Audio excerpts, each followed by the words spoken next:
Hi guys, welcome back to my YouTube channel and welcome to this new video. അപ്പം ഇനി നമ്മളൊരു physiotherapy series ഒക്കെ ആയിട്ട് വരുന്നതാണ്. കുറച്ച് പേരൊക്കെ ചോദിച്ചിരുന്നു, അപ്പം അതുമായിട്ട് ബേസ് ചെയ്തിട്ടുള്ള കുറച്ച് വീഡിയോസ് ആയിരിക്കും നമ്മൾ ചെയ്യാൻ പോകുന്നത്. ഞാനിങ്ങനെ വിൻഡോയുടെ ഇവിടെയാണ് ഇരിക്കുന്നത്, അതുകൊണ്ട് ഗ്ലെയർ അടിക്കും ഇങ്ങോട്ട്.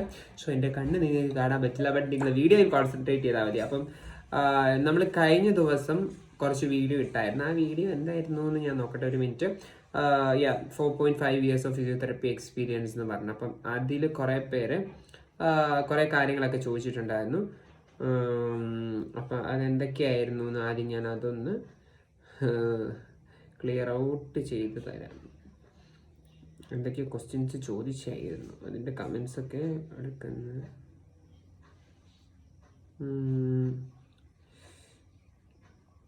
ട്രിക്സ് ഒക്കെ വേണം, വീഡിയോ വേണം. Q&A section consider how differently you maintain social media, family life after college life from you were in college. Actually ഞാൻ ഭയങ്കര ഒരു ഫാമിലി പേഴ്സണാണ്, അതുകൊണ്ട് എനിക്കങ്ങനെ മെയിൻറ്റെയിൻ ചെയ്യേണ്ട കാര്യമൊന്നും ഇല്ലായിരുന്നു. ഞാൻ എപ്പോഴും അവരെ വിളിച്ച് ഒക്കെ സംസാരിക്കായിരുന്നു, അങ്ങനെയാണ് മെയിൻറ്റെയിൻ ചെയ്തുകൊണ്ടിരുന്നത്.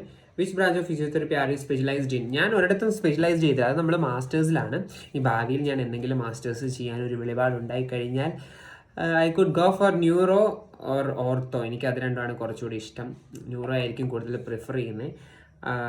Which branch of physiotherapy is ranked high in terms of demand and salary?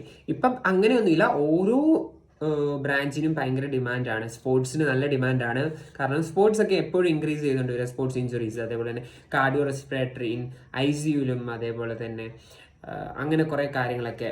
Cardio respiratory very much important ആണ്. പിന്നെ ഓർത്തോ ഭയങ്കര ഇമ്പോർട്ടൻ്റ് ആണ്, ന്യൂറോ ഭയങ്കര ഇമ്പോർട്ടൻ്റ് ആണ്. അങ്ങനെ പ്രത്യേകിച്ചൊന്നുമില്ല. അപ്പോൾ എനിക്ക് തോന്നുന്നു സ്പോർട്സിനാണ് കുറേയും കൂടെ എൻ്റെ ഒരു വിവരം വെച്ചിട്ട് ഏൺ ചെയ്യാൻ പറ്റുന്നതെന്ന് തോന്നുന്നു. ബിക്കോസ് നമുക്ക് വലിയ വലിയ ടീംസിലേക്കൊക്കെ കിട്ടുവാണെങ്കിൽ നമുക്ക് അവരുടെ കൂടെ കുറേ കൺട്രീസൊക്കെ ട്രാവൽ ചെയ്യാം, അതേപോലെ തന്നെ കുറേ എക്സ്പോഷറൊക്കെ കിട്ടും. പക്ഷെ സ്പോർട്സ് ഭയങ്കര കഷ്ടപ്പാടാണ്. അത്രയും ചോദിച്ചിട്ടുള്ളൂ. അപ്പം നമ്മൾ ഇന്ന് വന്നിരിക്കുന്നത് ബയോമെക്കാനിക്സിനെ പറ്റി സംസാരിക്കാനാണ്. നമുക്കറിയാം, നമ്മുടെ ഫസ്റ്റ് ഇയറിലെ നമ്മുടെ മെയിൻ സബ്ജക്റ്റുകളിലെ ഒരു സബ്ജക്റ്റാണ് ബയോമെക്കാനിക്സ്. നമുക്കറിയാം, വേറെ എല്ലാ പ്രൊഫഷനിലും നമ്മൾ എല്ലാവരും അനാട്ടമി പഠിക്കുന്നുണ്ട്, ഫിസിയോളജി പഠിക്കുന്നുണ്ട്, ബയോകെമിസ്ട്രി ഒക്കെ പഠിക്കുന്നുണ്ട്, സൈക്കോളജി പഠിക്കുന്നുണ്ട്, സോഷ്യോളജി പഠിക്കുന്നുണ്ട്. Biomechanics is the only subject ലോകത്ത് ഏത് കോഴ്സ് എടുത്താലും അവർക്കില്ല, നമുക്ക് ഫിസിയോസിന് മാത്രമേ ആ ഒരു കോഴ്സ് ഉള്ളൂ. അപ്പം ഇതാണ് മെയിൻ നമ്മുടെ ബേസിക് എന്ന് പറയുന്നത്. അപ്പം ബയോമെക്കാനിക്സിൻ്റെ ട്രിക്സ് ആൻഡ് ട്രിപ്സ് ഞാൻ Rajiv Gandhi university of health സയൻസിൻ്റെ ബേസ് ചെയ്തിട്ടാണ് സംസാരിക്കുന്നത്. അപ്പം ആഴ്ചയിൽ ഫസ്റ്റ് ഇയർ എനിക്ക് തോന്നുന്നു വീക്ക്ലി 6 days ക്ലാസ് ഉണ്ട്, പ്രാക്ടിക്കൽ ഉണ്ട്. അപ്പം ടോട്ടൽ 200 ഈ സബ്ജക്ട്സിൻ്റെ മാർക്ക് വരുന്നത്. 100 തിയറിയും 30 വൈവ, 20 ഇന്റേണൽ. അപ്പം എത്രയും 150 40 പ്രാക്ടിക്കൽ, 10 പ്രാക്ടിക്കൽ ഇന്റേണൽ. അങ്ങനെ ടോട്ടൽ ഓഫ് 200 സ്കോർ വരുന്നത്. അപ്പം നിങ്ങൾ പ്രാക്ടിക്കൽ സെപ്പറേറ്റ് പാസ്സാവണം, തിയറിയും സെപ്പറേറ്റ് പാസ്സാവണം. ലൈക്ക് കറക്റ്റ് ഹാഫ് മാർക്ക് കിട്ടണം. Theory is total of 150 75 mark ഉണ്ടെങ്കിൽ നമുക്ക് ഈ സബ്ജക്റ്റ് പാസ്സാവാം. പ്രാക്ടിക്കൽ 50 25 കിട്ടിയാൽ നിങ്ങൾ പാസ്സാവും. പ്രാക്ടിക്കൽ ഓബിയസ്ലി അങ്ങനെ ഫെയിൽ ആവാറില്ല, ബട്ട് ചിലവരൊക്കെ ഫെയിൽ ആവാറുണ്ട് കേട്ടോ. നമ്മുടെ കോളേജിലൊന്നും ആരും ഫെയിൽ ആയിട്ടില്ല, ബട്ട് ചില കോളേജസിലൊക്കെ ഫെയിൽ ആവുന്നുണ്ട്. അപ്പം നന്നായിട്ട് പഠിക്കുക. ബയോമെക്കാനിക്സ് ആണ് നമ്മുടെ ബേസിക് ആയിട്ടുള്ള ഒരു സാധനം. അപ്പം അതാണ് നമ്മുടെ ബേസ്, ഫ്രണ്ടിലോട്ടുള്ള നമ്മുടെ ഓരോ സബ്ജക്ട്സിലെയും നമ്മുടെ കാലിബറൊക്കെ. അപ്പം ബയോമെക്കാനിക്സ് ഞാൻ ക്വസ്റ്റ്യൻ പേപ്പറിൽ റഫായിട്ട് സംസാരിക്കാം.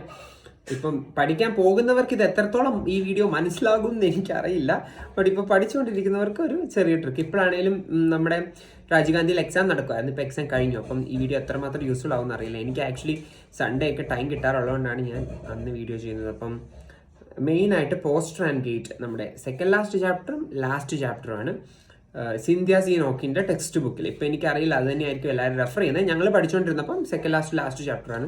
ഈ ഒരു ചാപ്റ്ററിന് ഏകദേശം 15-18 മാർക്ക് വരെ ക്വസ്റ്റ്യൻസ് വരും. ഈ 2 ചാപ്റ്റർ പഠിക്കുകയാണെങ്കിൽ നമുക്കൊരു 18 ഒരു 15 മാർക്ക് സ്കോർ ചെയ്യാമെന്ന് കൂട്ടും.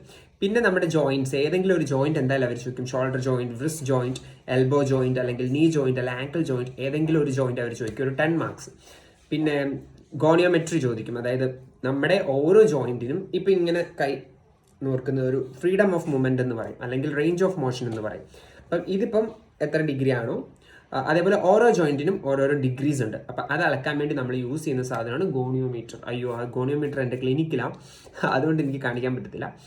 അപ്പം അതാണ് നമ്മുടെ ഒരു മെയിൻ എക്യുപ്മെൻ്റ് ആണ് ഫിസിയോതെറപ്പിസ്റ്റുകാർ യൂസ് ചെയ്യേണ്ടത്. ചാനൽ തുറന്നില്ല, ഭയങ്കര ചൂടാണ്. ഓക്കെ, അപ്പം അതാണ് ഗോണിയോമീറ്റർ. അപ്പോൾ ഗോണിയോമെട്രിയുടെ ഒരു 5 മാർക്ക് ക്വസ്റ്റ്യൻ ഉണ്ടാവും. പിന്നെ ഏതെങ്കിലും ടൈപ്പ് ഓഫ് പോസ്റ്റർ 3 മാർക്സിൻ്റെ ക്വസ്റ്റ്യൻസ് ഉണ്ടാവും. പിന്നെ എനിക്ക് തോന്നുന്നു ലെവർ സിസ്റ്റം പഠിക്കുക, പിന്നെ movement of rib cage, open like നമ്മുടെ pump handle movement, bucket handle movement പഠിക്കുക. പിന്നെ കുറേ ഡിഫോമിറ്റീസ് ഉണ്ട്, പറ്റല്ല, ആൾട്ട, പറ്റല്ല, ബാജ, അതേപോലെ തന്നെ ഹാമർട്ടോ, ഹാലസ് വാൽഗസ്, നീ എന്താ പറയുക, നീ നോട്ട് നീ, അങ്ങനെ കുറേ ഞാൻ പഠിച്ചത്, അതൊക്കെ ഞാൻ മറന്നു കിട്ടോ. എന്തെങ്കിലും അറിയാതെ തെറ്റൊക്കെ പറഞ്ഞാൽ നിങ്ങൾ ക്ഷമിച്ചേക്കണം, കാരണം ഫസ്റ്റ് ഇയർ അല്ലേ. അപ്പം ബയോമെക്കാനിക്സ് ഭയങ്കര ഇമ്പോർട്ടൻ്റ് ആയിട്ടൊരു സബ്ജക്റ്റ് ഉണ്ട്, പക്ഷേ പാസ്സാവാൻ ഈസിയാണ്, കുറച്ച് ഇൻട്രസ്റ്റോടുകൂടി പഠിച്ചാൽ മതി. പിന്നെ മോഷൻ ഉണ്ട്, ലോ ഓഫ് ഗ്രാവിറ്റി, നമ്മൾ 5ാം ക്ലാസ് തൊട്ട് പഠിക്കുന്നത്. ചിലപ്പം എന്താ പറയുക, ലോ ഓഫ് ഗ്രാവിറ്റി ഫസ്റ്റ് അല്ലെ സെക്കൻഡ് അല്ലെ തേർഡ് ലോ ഓഫ് ഗ്രാവിറ്റി എഴുതാൻ ചോദിക്കുക, അതിൻ്റെ എക്സാമ്പിളൊക്കെ എഴുതാൻ പറയും. പിന്നെ അവർ ചോദിക്കുന്ന ഒരു ക്വസ്റ്റ്യൻ ആണ് static stabilization of dynamic stabilization of shoulder ചോദിക്കാം. അങ്ങനെ കുറച്ച് ക്വസ്റ്റ്യൻസ് ഒക്കെയാണ് പൊതുവെ എല്ലാവരും ചോദിക്കുന്നത്. പിന്നെ 3 മാർക്സിന് നമുക്ക് 30 മാർക്കിൻ്റെ ക്വസ്റ്റ്യൻ ഉണ്ട്. ഓക്കെ, ഞങ്ങൾ യൂണിവേഴ്സിറ്റിക്ക് പഠിച്ചു കഴിഞ്ഞപ്പോൾ ഞാനും എൻ്റെ ഒരു ഫ്രണ്ടും കൂടെ എക്സാമിന് ഒരു 3-4 മന്ത്സ്, അതുവരെ ഞങ്ങൾ കളിച്ച് നടക്കും, ഒന്നും പഠിക്കത്തില്ല. അപ്പം ഒരു എക്സാമിന് ഒരു 3-4 മന്ത്സ് മുന്നേ ഞങ്ങൾ ഓരോ സബ്ജക്ട്സിൻ്റെ ഒരു 10 കൊല്ലം അല്ലെങ്കിൽ 11 കൊല്ലത്തെ ബാക്കിലേക്കുള്ള ക്വസ്റ്റ്യൻ പേപ്പർ എടുത്തിട്ട് ഈ 3 മാർക്സ് ഫുള്ള് എഴുതി വെക്കും, ക്വസ്റ്റ്യൻ ആൻസർ. എന്നിട്ട് ഞങ്ങളിത് ഫുൾ പഠിക്കും. ദെൻ എക്സാം ആവാറാകുമ്പോഴത്തേനും പിന്നെ ഞങ്ങൾ 5ഉം 10ഉം പഠിച്ചാൽ മതി. എനിക്ക് 3 പഠിക്കേണ്ട ആവശ്യമില്ല. ബട്ട് ഇഫ് നിങ്ങൾ 3 മാർക്സ് പഠിച്ചാൽ നിങ്ങൾക്ക് ചിലപ്പോൾ അത് 5 മാർക്സിന് ചോദിക്കാം, 10 മാർക്സിന് വേണമെങ്കിലും ചോദിക്കാം. അപ്പോൾ കുറച്ച് എന്തെങ്കിലുമൊക്കെ എഴുതാൻ പറ്റും. പിന്നെ എക്സാമിൻ്റെ സമയത്ത് ലാസ്റ്റ് ഒരു 1 മന്ത് 2 മന്ത് മുന്നേ നമ്മൾ ബാക്കി പഠിക്കുമ്പോൾ അതിൽ നിന്ന് 3 മാർക്സ് ചോദിച്ചാൽ നമുക്ക് എഴുതാൻ പറ്റും. സോ ഒരു 30 20 മാർക്ക് എങ്ങനെയും നമുക്ക് അവിടെ സ്കോർ ചെയ്യാം. അത്യാവശ്യം പഠിച്ചു കഴിഞ്ഞാൽ 25-20 സ്കോർ ചെയ്യാം. പിന്നെ നമുക്കൊരു 20 മാർക്സ് കൂടെ മതിയല്ലോ. അത് 10 മാർക്സിൻ്റെ 30 മാർക്സിന് 30 3 ക്വസ്റ്റ്യൻ ഉണ്ടാവും. ബട്ട് 2 എഴുതണം. ഫസ്റ്റ് ക്വസ്റ്റ്യൻ കമ്പൽസറി ആണ്, എല്ലാവരും എഴുതണം. സെക്കൻഡ് ക്വസ്റ്റ്യന് എയോ ബിയോ ഏതെങ്കിലും ഒരെണ്ണം എഴുതാൻ. അപ്പോൾ 20 മാർക്കിൽ അവിടെ ഒരു 15 മാർക്ക് എങ്ങനെയും നമുക്ക് സ്കോർ ചെയ്യാൻ പറ്റും. അല്ലെങ്കിൽ പോട്ടെ ഒരു 10 മാർക്ക് കൂട്ട്, അപ്പം തന്നെ നമുക്കൊരു 35 മാർക്സായി. പിന്നെ ഉള്ളത് 60 മാർക്സിൻ്റെ 5 മാർക്സിൻ്റെ 8 ക്വസ്റ്റ്യൻ, അങ്ങനെ 60, അങ്ങനെ എന്തോ ആണ്, 8 or 9 സോറി 12 ക്വസ്റ്റ്യൻ, അതിൽ 2 AB ഉണ്ട്. അപ്പം 12 5 60 അല്ലേ?